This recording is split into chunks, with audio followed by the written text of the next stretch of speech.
Why do we say trick or treat on Halloween? Each Halloween, hordes of costumed kids trudge from door to door, exclaiming the same phrase at each stop: trick or treat. It's really a treat-only affair, since adults always shell out candy, and children rarely have tricks up their sleeves, except perhaps for those dressed as magicians. In other words, they may as well save half a breath and simply shout, treat. So where did the term come from? If you're enjoying this video, don't forget to like and subscribe, and let us know your favorite Halloween tradition in the comments below. Halloween hijinks. Halloween wasn't always about cosplay and chocolate bars. During the 19th century, Irish and Scottish children celebrated the holiday by wreaking mostly harmless havoc on their neighbors, blowing cabbage smoke through a keyhole to stink up someone's house, frightening passers-by with turnips carved to look ghoulish, and so on. According to History.com, comma kids didn't give up that annual mischief when they immigrated to the US, and Americans happily co-opted the tradition. Toppled outhouses and trampled vegetable gardens soon gave way to more violent hijinks, like the time a Kansas woman almost died in a car crash after kids rubbed candle wax on streetcar tracks, for example, and these pranks escalated during the Great Depression. In short, tricks were a huge part of Halloween throughout the early 20th century. So too were treats. For All Souls' Day in the Middle Ages, people went door to door offering prayers for the dead in exchange for food or money, a tradition known as souling. A similar custom from 19th century Scotland called guising entailed exchanging jokes or songs for goodies.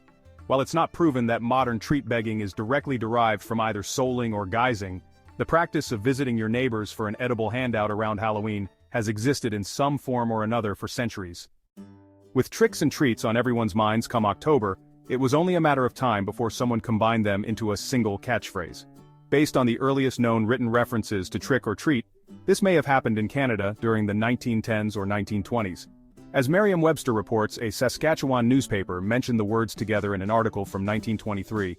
Halloween passed off very quietly here, it read. Treats not tricks were the order of the evening. By 1927, young trick-or-treaters had adopted the phrase themselves. Halloween provided an opportunity for real strenuous fun, Alberta's Lethbridge Herald reported in 1927. No real damage was done except to the temper of some who had to hunt for wagon wheels, gates, wagons, barrels, etc., much of which decorated the front street. The youthful tormentors were at back door and front demanding edible plunder by the word trick or treat, to which the inmates gladly responded and sent the robbers away rejoicing. The phrase appeared in Michigan's Bay City Times the following year, describing how children uttered the fatal ultimatum tricks or treats to blackmail their neighbors into handing out sweets. Sugar rationing brought trick-or-treating to a temporary halt during World War II, but the tradition and the phrase itself had gained popularity once again by the early 1950s, with some help from candy companies and a few beloved pop culture characters.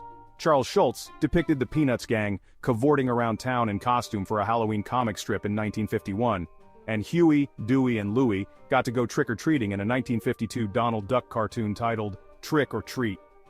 Fortunately, the treat part of the phrase has thoroughly overtaken the trick part, but if you stuff rank cabbage in your neighbor's keyhole this Halloween, we won't tell.